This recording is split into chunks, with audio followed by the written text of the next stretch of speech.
Good evening, grave robbers, and welcome back to the television graveyard. We are your TV necromancers, Laura Prince and Noah Houlihan, and we have come here tonight to examine the spirits of past television shows to find out which ones could be resurrected, should be resurrected, and which ones should just stay doomed. This is a podcast in which we'll analyze the history, the hype, and the aftermath of shows that ran only one season or only one episode. With me, as always, is TV's Noah Houlihan. This store can suck my farts. Ugh. So today we found a little buried gem called Super Nerds. And we're gonna review it now. And we're super happy about it. And it's gonna be great. How do you feel? Don't like it. I thought you were going to say you just don't feel. Don't feel. This was called Super Nerds. This was a Comedy Central pilot produced in the year 2000 that did not get picked up. Yes, this for Comedy Central. Yes. I think I said a Comedy Central pilot. Oh, I'm sorry. So I love the way this starts. It starts so promising. Oh, like we thought we had stumbled upon a gem. It starts with the Star Wars opening crawl. But it's on like a thing of like printer paper. Super Nerds, Episode 1, The Dungeon Planet. It is spring of 2000. Our heroes, Gale and Leslie, enjoy the womb-like security of the Dungeon Planet comic book store. Yeah, like a roll of butcher paper that they've printed it out on. Yeah, and it's just kind of like this low-rent unscrolling of this paper, which is it's a great visual. It is a fun idea, and it's good for a laugh, sort of. Mm-hmm. Because I want to point this out early. There's a live audience reacting to stuff. Yeah. But, all we get out of them is, meh. Yeah. They never laugh. So, they do this opening crawl, and they show us this comic book store, which looks like it's in, your basic strip mall. I know this comic book store. I've been to this comic book store. Yeah, this hole-in-the-wall comic book store. Yeah, I can name 6 comic book stores that really look like this to me. And we open on our two protagonists in this arguing over comic books. Yeah. Because one character says that this comic that he's reading sucks. And it's like, well, then why are you reading it? It's like, because I always give everything 4 issues. Yeah. And the person who gives it 4 issues is Brian Posehn. Yeah. Who is a fantastic comedian. He had a podcast for a while called Nerd Poker, where he played D&D with his friends. Mm-hmm. He was also a character on the Sarah Silverman program. Yes. And the other person, who is a one-issue tool, is Paton Oswald. Yes.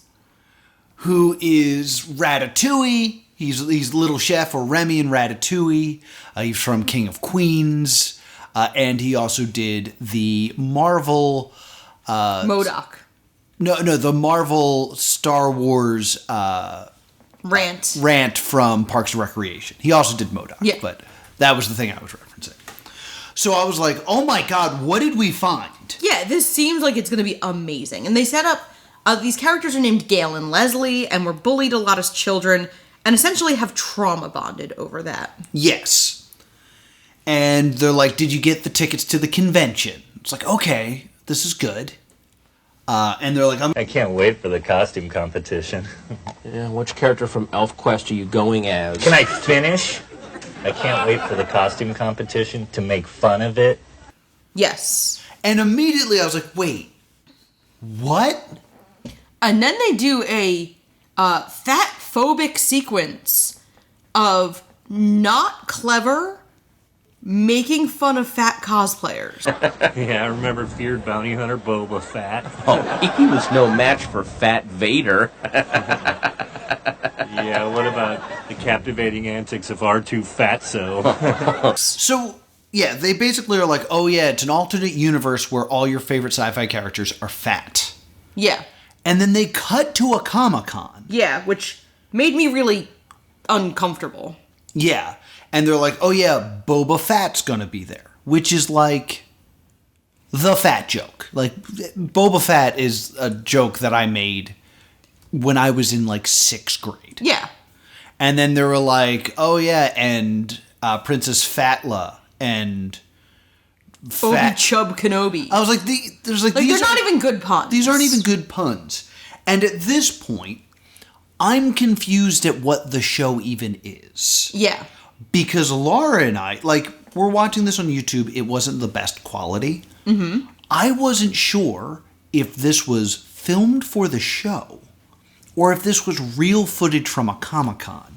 And what the show was going to be was like an America's Funniest Home Video cutaway show. Okay, I didn't think it was going to be that, but I was very uncomfortable because I wasn't sure if this was just like stock footage B-roll. Well, like, That was my fear. I knew nothing about this going in. I was like, is it just going to be these two guys talking about nerd stuff with nerd clips over it? Because what a easy, low-budget show that would be. Yeah, I didn't even think... That idea didn't even occur to me. I genuinely thought it was going in more the direction of, like, this had been stock footage. Yeah. Now, I will say there's a moment where one of the fat Vaders eats donuts off of a lightsaber, which seems too constructed to be something that actually happened at a Comic-Con. So I do believe this is filmed footage. However, if you go to IMDb, no one in that clip is credited. Very few people in the show are. Just the cast. Mm-hmm. Just the cast with speaking lines. Yeah. And not every single member of the cast, because I think there's like 2 people we see that are not credited.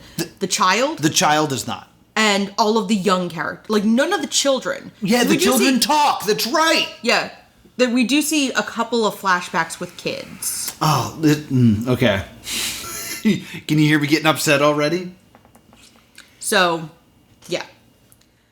All of the pieces between shots are time-lapse.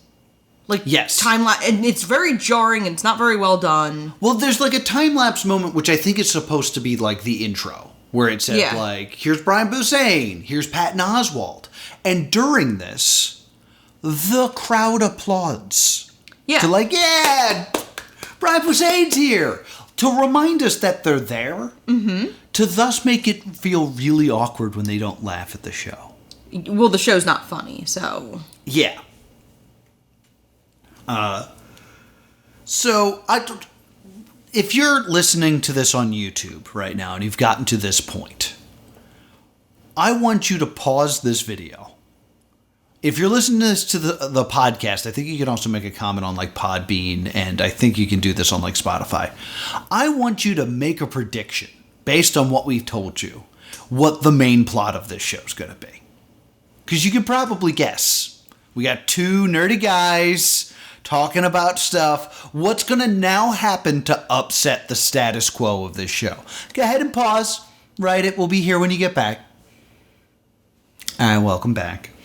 We then get the sequence where Patton Oswald's character, Leslie, is on the phone, talking about how he wants to buy both of something. It has to be both. Oh, I forgot this happened. He wants to buy both of something. And it's clearly like a set of something, but we do not yet know what. Mm-hmm. And then a beautiful blonde woman wearing pink comes into the store. Yeah, that's right. A woman shows up. And she's attractive. Yeah. And they're like sheepish to be around an attractive woman. And basically Leslie, the Patton Oswald character, can't even talk. Yeah. But Brian Posehn's character, Gail, is going to make an attempt. And the lines we get are... Do you guys have Pokemon? My son loves that. there's this then moment where like, oh, she said Pokemon instead of Pokemon. I don't like her anymore. And then she picks up a toy and goes, this is the van from Scooby-Doo. Yeah. And Gale replies, it's called the Mystery Machine? Guys, I want you to picture the van from Scooby-Doo in your mind. What does it look like? Are you asking me to respond? Yeah. It's, green, blue, and orange and says the Mystery Machine in real big letters on the side. Why would you need to explain that to her? She's holding it. Like, to me, if the joke is, this guy can't, like, not correct someone when it comes to nerdy stuff, why wouldn't you pick something, one, nerdier than Scooby-Doo, Yeah. and two, something that didn't have the answer written on the side of it? Also, like, it's very peculiar because it's just, she's just kind of picking it up and going, huh. Like, it's not like she's making fun of it, she just kind of picks it up and observes it. It's very weird. They then successfully just kind of scare her out of the store. Very. Because Gale's character, or Brian Posehn's character, Gale, kind of like moves too fast to being in love. It was just like, are you divorced or widowed? Yeah. Never considers that she might actually still be with that person. And then the two of them kind of like make fun of each other for being awkward. Yes. But they are both unsuccessful in making jokes. Yeah, one of them's just like, oh, I'm you. Well, I can't talk to girls. Oh, I'm you. Are you divorced? It was almost a recap of what happened. There was no, like, bits in it. Are you divorced or widowed? And if so, can I be your new husband? Yeah, well, here's you. Pretty lady, can't talk, must not soil pants. And then we get, like, a flashback of them being bullied. Yes. And it's just them as kids, like, being shoved while having a like, nerdy debate. Yes, and, like, whether it's Daredevil versus somebody else. Like, that was the thing I thought was odd, was that it was Daredevil. It was Daredevil and maybe Hawkeye? Yeah, maybe? I forget who it was. I remember it was an odd choice of character. Yeah, I think they were trying to go for a deep cut. To kind of be like, look how nerdy they are. But, like, you're not making any jokes, you're just making references. Yeah. Because, like, at this point in time, Daredevil with Ben Affleck has not come out. Yeah, it's a weird pull. So it is intentionally an esoteric reference. Yeah, I mean, I think the most mainstream we got of Daredevil at this point is he appeared in the Incredible Hulk TV show with Lou Ferrigno, and I believe he showed up in Fox Spider-Man cartoon. I feel nerdy saying that. Anyway, we then get like the owner of the store who comes in, who is like a Russian Biff from Back to the Future. Yeah. He shows up to take a crap in their bathroom because he owns the store. He owns the store, but I couldn't figure out if he was the land. At this point, it later comes out he owns the store.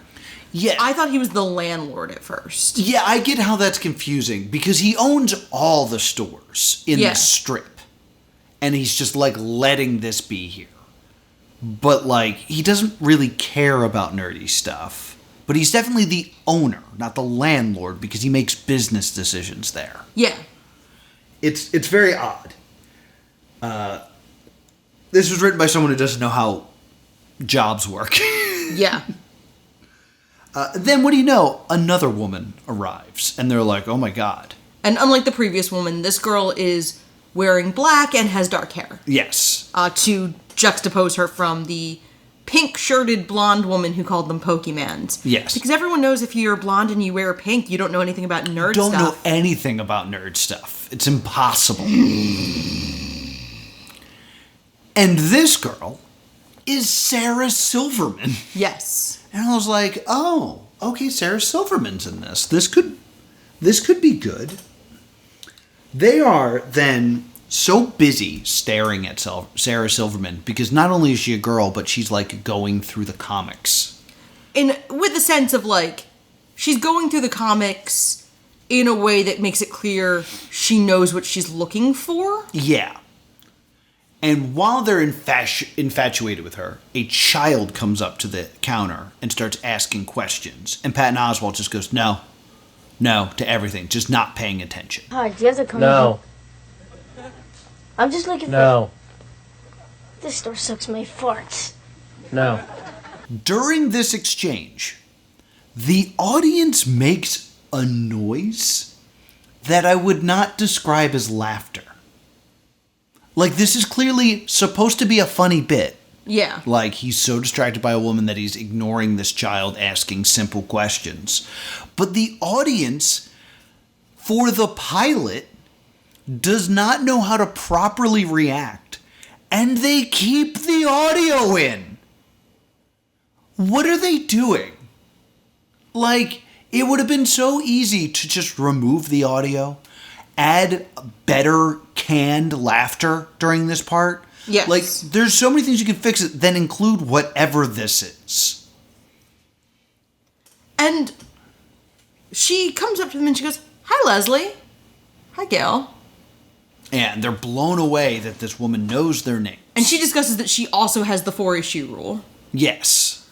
And they look at her and she goes, Gwen, nuff said. And then we get back to a flashback. Yes. And it's a child who we realize is Leslie. Mm-hmm. Saying, someone has petitioned to join the Dungeons and Dragons Club. All in favor say Excelsior. And no one does except him. Yes. And you almost don't think he says it because he cares. You almost think he says it like because he does feel bad that everyone's ostracizing this person. Mm-hmm. And then he says, all opposed say, nuff said. And all the boys go, nuff said. Yeah. And he says, like, you'll have to excuse them. It's the only chance they're going to ever have to exclude anyone. Yes. So I have so many things to say about this.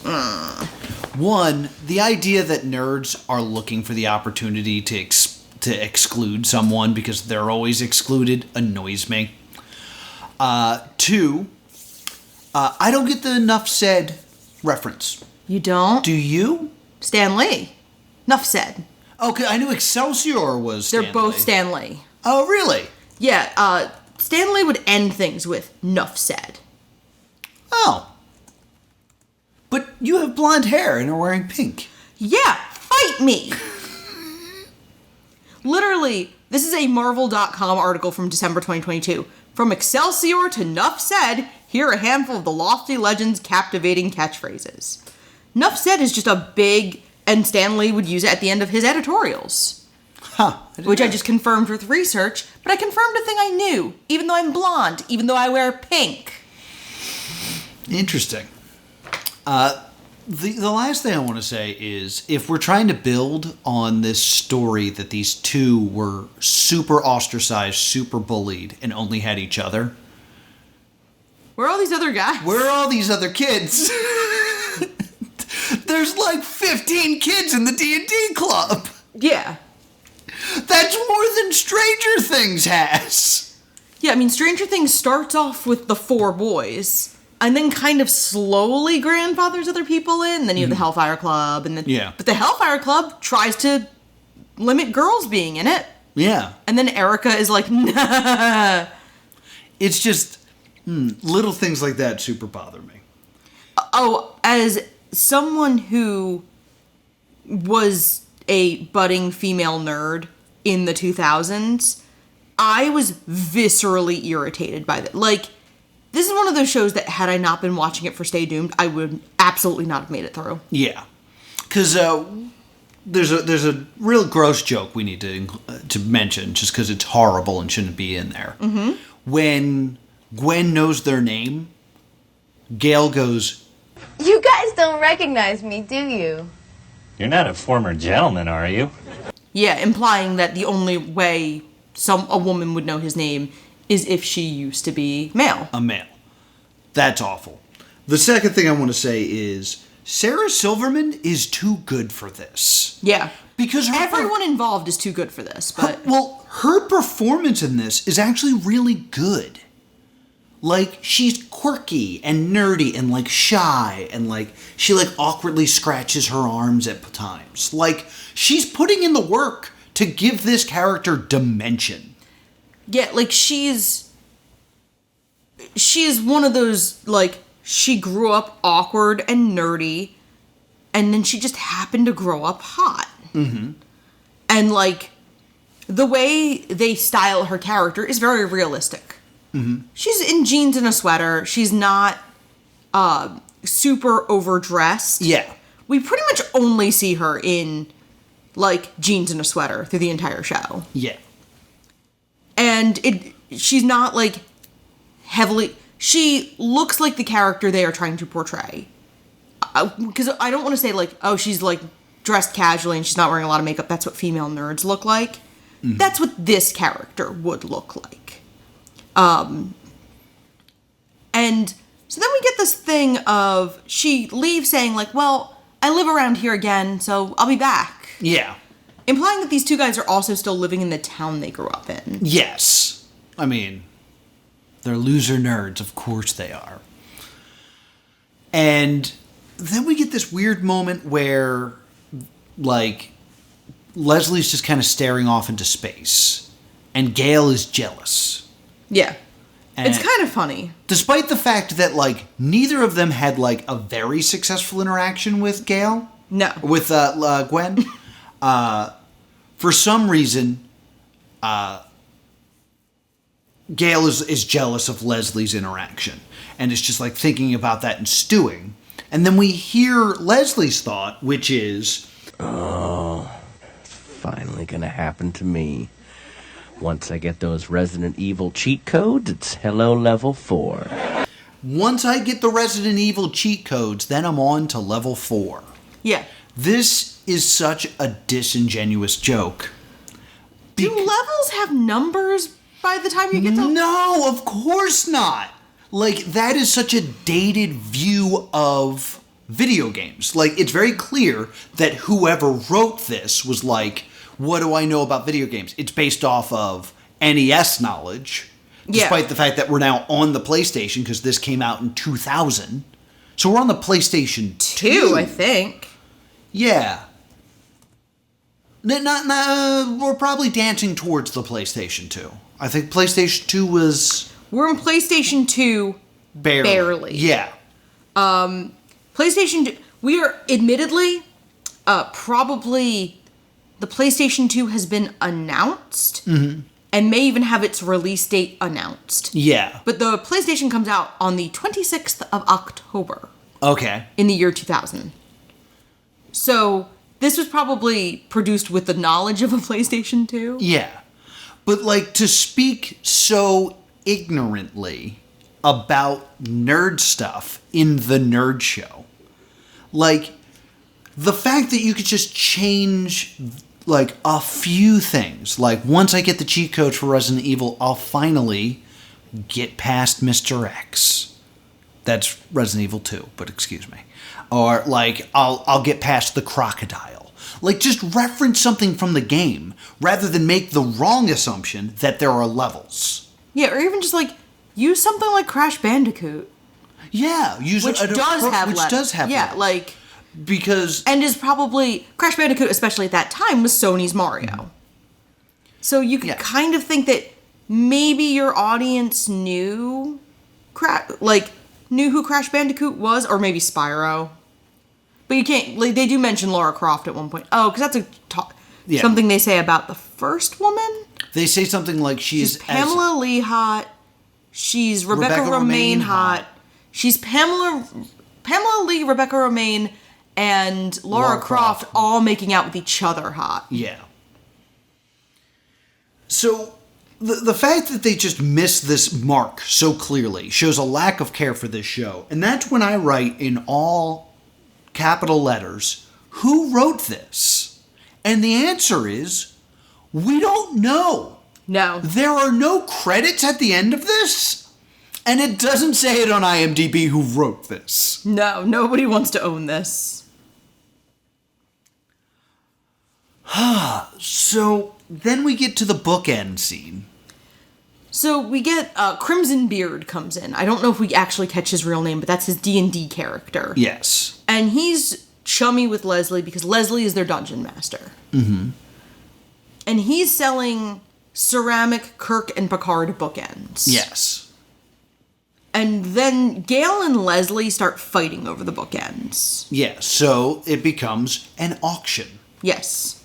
I've been in this exact situation. Really? Yes, I remember I was in college.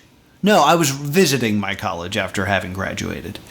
And there was someone that was making like duct tape crafts. Yes. And they made a duct tape TIE fighter. Yeah. And I was like, this will be a great gift for Laura. Yes. And I walked up and I was like, hey, the TIE fighter's cool. How much? And the guy went $5. And I looked at my wallet and I went, I only have 3. Is that cool? And he was like, And the guy I went with, I'll get it for $5, and bought it out from under me. And I went, really? And he was like, it was a Star Wars thing. You got to work like this. And I was like, all right. I eventually got it from him and gave it to Laura. I do, and I still have it. Yeah. I can tell you exactly where it is. So, this is accurate to, like, nerds, I guess. But at this point, nobody's likable. Like, we don't want Leslie to get these. But to be honest, we don't want Gale to get them. Gale is more unlikable than Leslie. Because of informed attributes. Of Yes. Leslie was nice to a girl once. Yes. Gale is always pretty crappy. Mm-hmm. So, we have that, and then Leslie wins the first bookend. But at this point, Gale knows Leslie doesn't have enough money for the second bookend. Yes. Because this character decided to sell them separately to try to make more money. And then the landlord comes in and buys the second one because he looked up how much they were worth. Yeah. And he's like, I could sell these at a tidy profit, so I'll buy both. Or I'll buy the second one. Yeah. So he buys the second one out from under both of them. And at this point, you're not even mad. Yeah. Because then they do, like, try to join forces and, like, combine their funds to beat the landlord. Mm-hmm. But the landlord has more money. He buys the... He gets Kirk, right? I believe so. He gets Kirk. And Leslie says to him, you don't understand. There's some things more important than money. Basically saying, like, this is important to me on a bigger level than just finance. Which is a very nerd thing. And he responds with, nothing is more valuable than money except for heroin. Which is a joke that doesn't even make sense. No. So he tells Leslie, you sell it for like $300, no friend discounts. And this leads to an argument between Leslie and Gale where they're talking about their hearts being broken. Yeah. And Gale gets so upset, he smashes the Kirk bookend by accident. And then they just leave the rubble there. Yeah, because Gale has, like, a child tantrum. Yeah. Because the girl likes Leslie more, Leslie has a bookend. Mm-hmm. And he goes, and who has those things? Not me! Yeah. And then Leslie just looks at him and goes, and who's going to pay for that? Not me. So he smashes it, and then it's the next day, And there's just the rubble of it still on the counter where people would buy things. Yeah. And we get almost a joke. This is probably the best joke in the whole series. So get excited.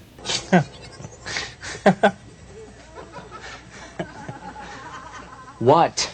I was just thinking, if this was some turdy sitcom, I would have been up all last night trying to glue that back together. And it's like a little bit of meta humor. Yeah. That's it. That was the high point. Little bit. Not a lot, little bit. So, Gwen comes back, and she essentially just asks Leslie out. Like, asks him to go to the comic book convention with her. And Leslie has a dealer's room pass. They mentioned early, they have a dealer's pass. Yeah. Which means, the truth is, he can't. Yeah, he's working. Yeah. That doesn't come up. And then she's talking about how she's going to do the costume competition. Yes. And you do point this out off mic they always say costume competition. Yeah. Because the term cosplay is not in wide use yet, and also would not have been used here. Mm-hmm. Because I think cosplay was kind of, I don't want to say like it was an insider term. Yeah. But I think it was used in that community before it became widely known outside of convention goers themselves. Yeah, it wasn't part of like the vernacular. Yeah, I mean, it becomes, I think people know what cosplay is now. Yeah. But, like, outside of our sphere. But, she pitches a bunch of costumes. First she does Batman and Catwoman. Yes. Which is what we dressed as for our first Halloween. Yes, and Gail's response is, yeah, but Catwoman's a villain. But she's a canon love interest of Batman. Yeah, first off, nuh-uh. Like, they are often together. And, like, she's not really so much of the villain. She's essentially, to use a wrestling term, a tweener. Yeah. Like, her motivations heavily depend on writer and storyline. Exactly. And on top of that, what situation are you in where you're like, well, if you dress as Batman and she dresses as Catwoman, you guys can't hang out at the convention? Yeah, I mean, it's very common for people to dress as various people in the same group. That argument is very dumb. She then retorts with, well, maybe you can be Green Lantern and I can be Scarlet Witch. And Gail says, that's Marvel and DC. Which is true.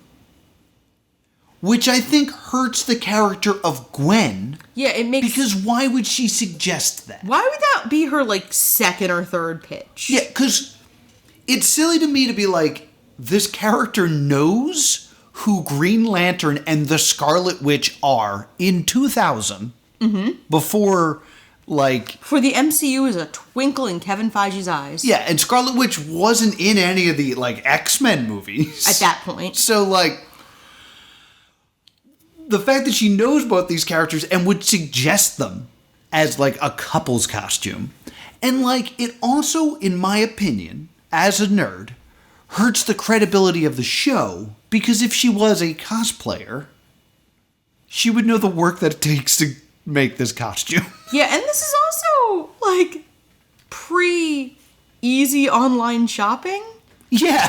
So, I know from my costume experiences, I know there was a hard difference between when Amazon Prime became a thing and before that, when you were cobbling things together from what you could find at regular box stores, Halloween stores. If you lived near a good costume store that was open year-round, you were one of the fortunate ones. Yes. Like, there used to be a costume store about half an hour from where I lived, and I was forever, like, begging my mom. Love that place. I was forever begging my mom, like, can I go in the costume store? And she was like, it is March. Yeah, I think about it every time I drive by it. Because That it's not area. there anymore, but every time I think about it. But what they've done at this point now is they did something where Gale is objectively wrong with his criticism. And Gwen is objectively wrong with her suggestion. Which means they're both not really nerds. Uh-oh. So it's very clear that what this show is grab some nerdy terms, throw them in a blender, and then spout them back out because nerds will like this. This is a worse version of the Big Bang Theory. It absolutely is a worse version of the Big Bang Theory. Big Bang Theory I also honestly hate for similar reasons of inability to write female characters. Mm-hmm. But it also is just terrible because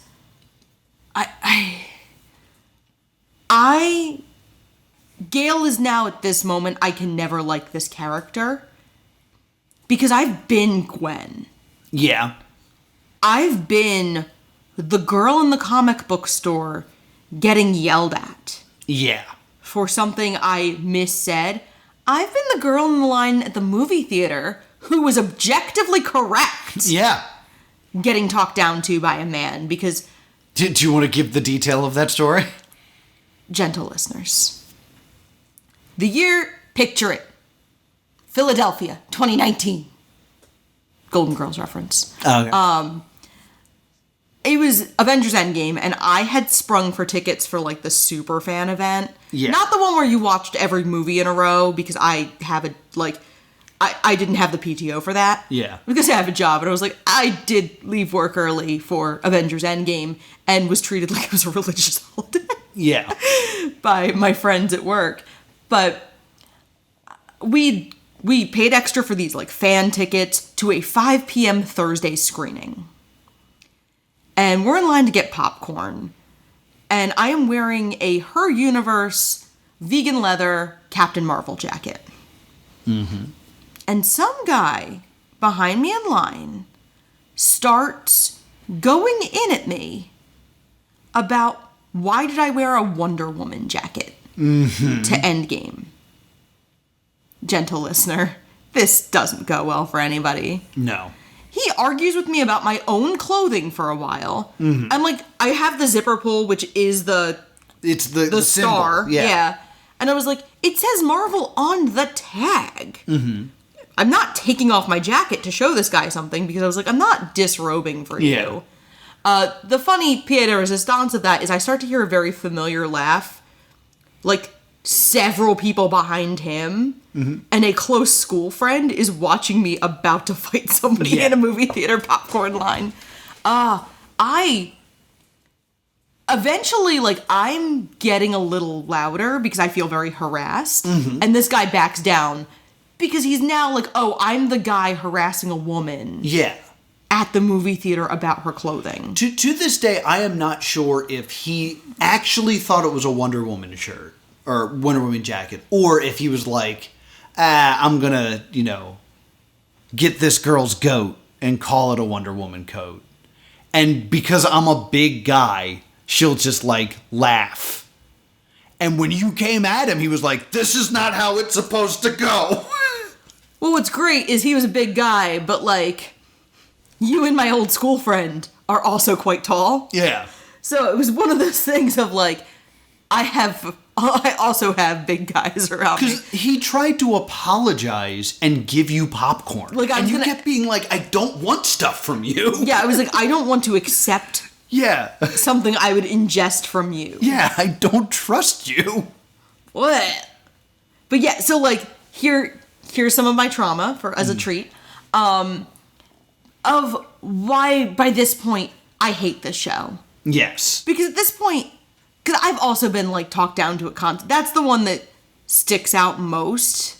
Mm-hmm. And also, surprisingly, has the least obscenity use from me. Because I've definitely told off people at conventions for how they have treated other women and me. Yeah.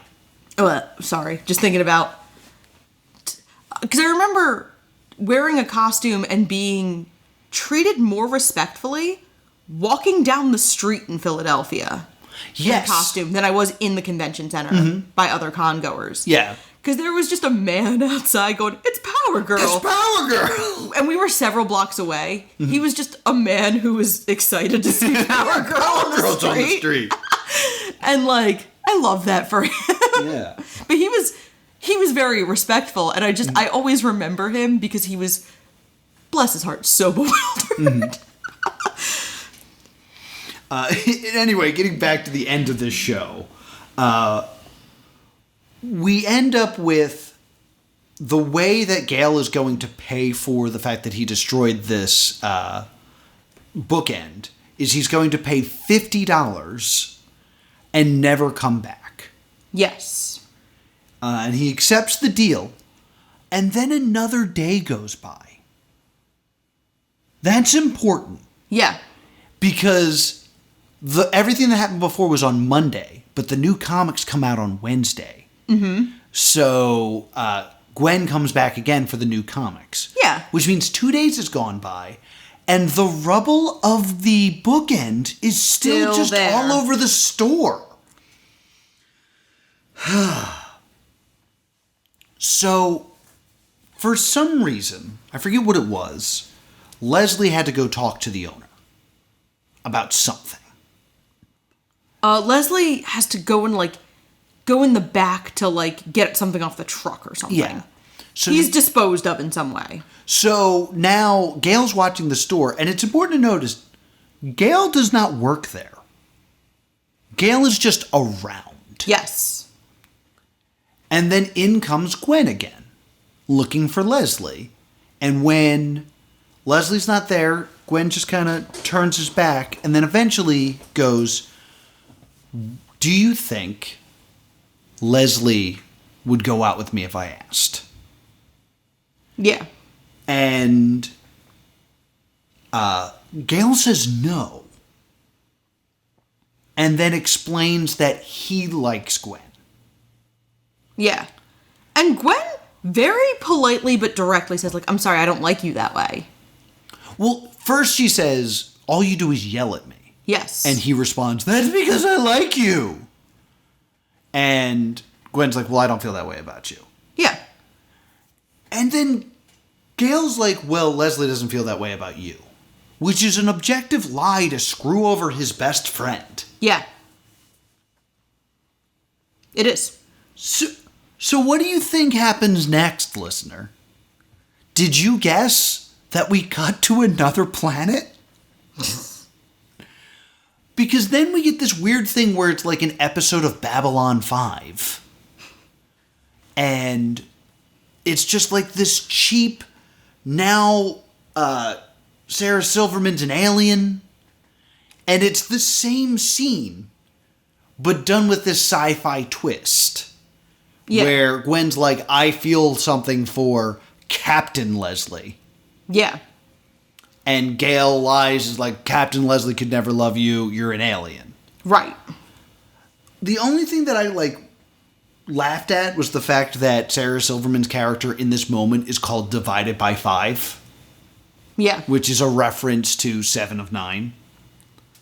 But other than that, it's the same scene again to reinforce, which they kind of needed to do, that Leslie's best friend Gale is totally screwing him over because he likes a girl that he knows he has no chance with. Yes.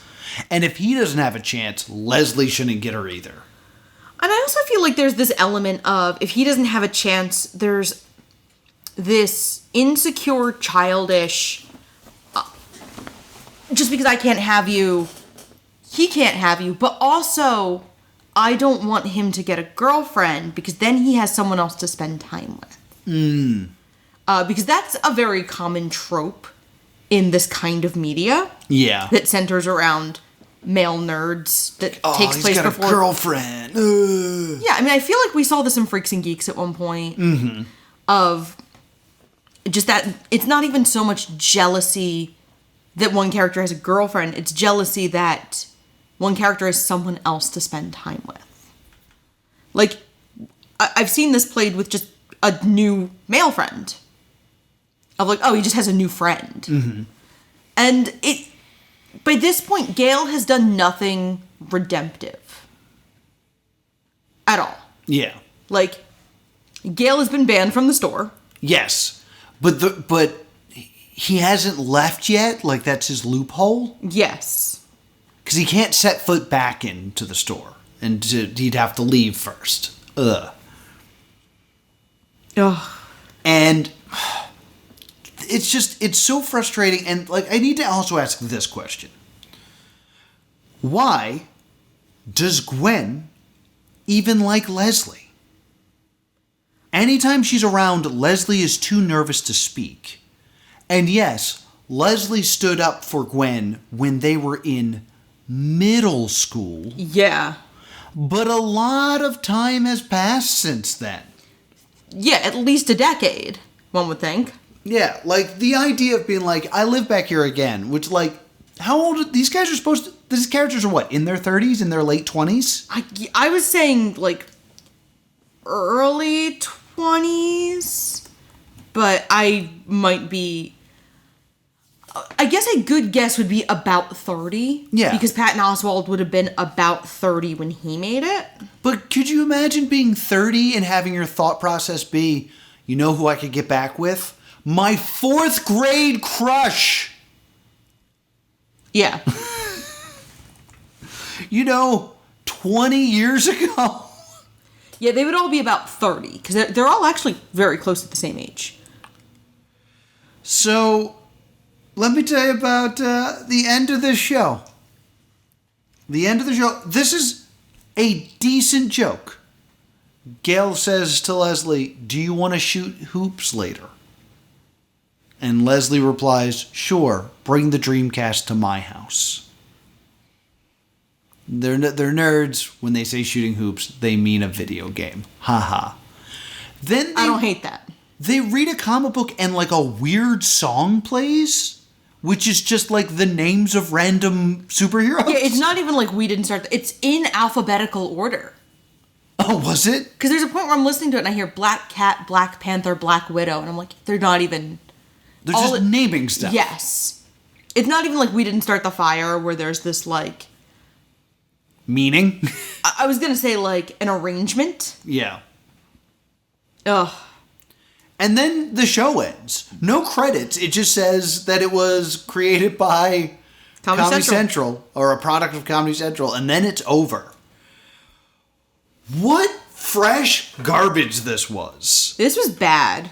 Like, it felt like the biggest sin to this whole thing to me is, I know that, like, television execs are like, you know who spend a lot of their income on crap? Nerds. If we could do something to appeal to nerds, that would help our company. Yeah. Brian Posehn is actually a nerd. Yeah. Patton Oswald is actually a nerd. The fact that they read this script and were like, this is great, is insanity to me. Like, these are two people who should know better. They should see this and be like, you are talking down to the audience you are attempting to get with this. Yeah. Like, the first thing they do is make fun of nerds for being overweight. Yeah, and, like, that is such a weird joke to me because it's not like any of them are like the Jim Parsons super slim nerd. Like, it's so awkward to me because I'm like, you're not, you know what I mean? Like, I don't know how to put it delicately, but you're not that slim. Yeah. Like, who is this for? Like, in actuality, the show is for jocks. Yeah. The show is for, like, sports people who bully nerds to feel justified in their actions. Yeah, it's unpleasant in every possible way. Yeah. So, just stay doomed from me. Oh, hard stay doomed. Did you have anything you wanted to add to this? I hate this show. All right. I have a small thing okay. I do want to bring up. As we were watching this, it reminded me of a show that I had a fleeting memory of. It was a show on Adult Swim called Welcome to Eltingtonville, I think it's called. I don't know how to exactly pronounce it. But it's a cartoon about nerds hanging out in a comic book shop. And I was like, wait a minute. There's another show that's this. And it ran one episode. So, I feel like it might be a good idea to do this one immediately afterwards so we can compare and contrast. Yeah, I was also thinking of a similar show that ran 7 episodes that was more like Philadelphia local. Oh, really? Yeah, there's a show called Issues that also takes place in a comic book store in like 2009. That was filmed in a comic book store just outside Trenton. Interesting. So maybe we do a couple episodes of this and just kind of be like, can we find clerks in a comic book store that's good? Yeah. All right. Join us next week, or next time that we do one of these. It's going to be Welcome to Eltingville. I say next time just because it's WrestleMania week. Sure is. When this goes up, we will be working a wrestling show, and that will continue throughout the week. So I don't know what the next episode will be. It may be like a WrestleMania special. We may get this done. We may not. So I'm going to make you no promises. Yeah. And just let you know that that's what's going on. But hopefully after WrestleMania, we can return to some semblance of normalcy. Yes. Laura, where can people find us? You can email us at thestaydoomedshow@gmail.com or on Facebook and Twitter at Stay Doomed. And if you want to help keep the lights on here at Stay Doomed headquarters, you can head over to our Patreon, patreon.com/plus2comedy. And if you want to talk to me about your favorite show set in a comic book store, I'm at +2comedy on Twitter. If you absolutely hate when people talk down to you about nerd stuff, when you're, in a comic book store or what have you, I'm at Priorities. Until next time, stay doomed.